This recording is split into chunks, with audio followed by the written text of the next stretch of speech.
Hi hello welcome to Yasmin சமையல். இன்றைக்கி நம்ம கிச்சனில் இறால் தொக்கு எப்படி பண்ணலாம் தாங்க பார்க்க போகிறோம்.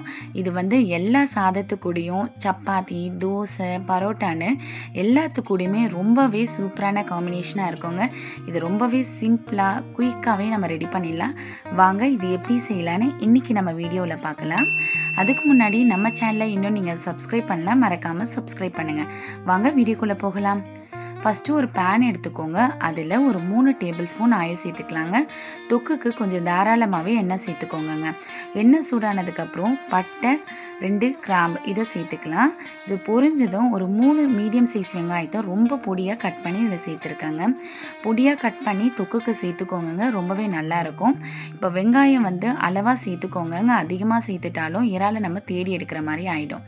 இப்போ இது கூடவே 2 பச்சை மிளகாயை 2ஆக கட் பண்ணி நம்ம இதில் சேர்த்துருக்கோம். இப்போ வெங்காயத்தை எல்லாத்தையும் நல்லா வதக்கி விட்டுடலாம். இப்போ இது கூடவே கொஞ்சம் கருவேப்பிலை இலைகளை பொடியாக கட் பண்ணி சேர்த்துருக்குறோம். தொக்குக்கு கருவேப்பிலை இலை சேர்த்திங்கன்னா ரொம்பவே மணமாக இருக்குங்க. இப்போ இதில் 1 டேபிள் ஸ்பூன் இஞ்சி பூண்டு பேஸ்ட்டை சேர்த்துக்கலாம். சேர்த்துட்டு நல்லா பச்சை வாசனை போகிற அளவுக்கு அதை வதக்கி விட்டுடலாங்க. இப்போது இதில் ஒரு 3 மீடியம் சைஸ் தக்காளியே நம்ம சேர்த்துருக்குறோங்க. தக்காளி ரொம்ப பொடியாக கட் பண்ணி சேர்த்துக்கோங்க. ஏன்னா தொக்குக்கு தக்காளி நல்லா மேஷ் ஆகி வரணும். பாருங்கள், இந்த மாதிரி வரணும். அதுக்கு தான் நம்ம பொடியாக கட் பண்ணி சேர்த்துட்டா நமக்கு சீக்கிரமாக வதங்கி வந்துடும். இப்போது இந்த மாதிரி ரெடியாகி வந்த பிறகு இதில் ஒரு 1/2 டேபிள் ஸ்பூன் மஞ்சள் தூள், ஒரு 1/2 டேபிள் ஸ்பூன் சீரகத்தூள், 1/2 டேபிள் ஸ்பூன் பெருஞ்சீரகத்தூள், கூடவே ஒரு 1/4 டேபிள் ஸ்பூன் மட்டும் கரம் மசாலா தூள் சேர்த்துக்கோங்க. இதில் ஒரு 1.5 டேபிள் ஸ்பூன் காஷ்மீரி மிளகாய் தூள் சேர்த்துருக்கங்க. இது காரம் இருக்காது. கூடவே ஒரு 2 டேபிள் ஸ்பூன் மல்லித்தூள் நம்ம சேர்த்துருக்குறோம். இப்போ இது எல்லாத்தையும் நல்லா மிக்ஸ் பண்ணி விட்டுடலாம். இது நம்ம காஷ்மீரி மிளகாய் தூள் காரம் இருக்காதுன்றதால தாங்க 1.5 டேபிள் ஸ்பூன் சேர்த்துருக்கோம். ஏன்னா நம்ம ஏற்கனவே பச்சை மிளகாய் சேர்த்துருக்குறோம். நீங்கள் வெறும் மிளகாய் தூள் சேர்க்குறதா இருந்தால் 1 டேபிள் ஸ்பூனே போதும், கரெக்டாக இருக்கும். இப்போ இது இப்படியே இருக்கட்டும்ங்க. இப்போ இது நல்லா எண்ணெய் எல்லாம் இந்த மாதிரி பிரிஞ்சு வந்த பிறகு ஒரு 300 கிராம் அளவுக்கு நம்ம இறாலை சுத்தம் பண்ணி வச்சுருக்குறோம். இப்போ பாருங்கள், நல்லா எண்ணெய் பிரிஞ்சு வந்திருக்கு இல்லையா? இதில் இப்போ நம்ம இறாலை சேர்த்துக்கலாம்.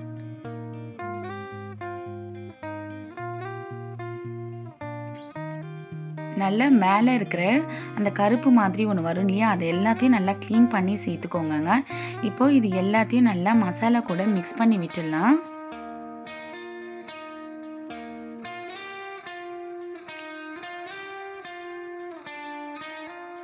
இப்போ இதில் தேவையான அளவு உப்பையும் சேர்த்துக்கலாங்க.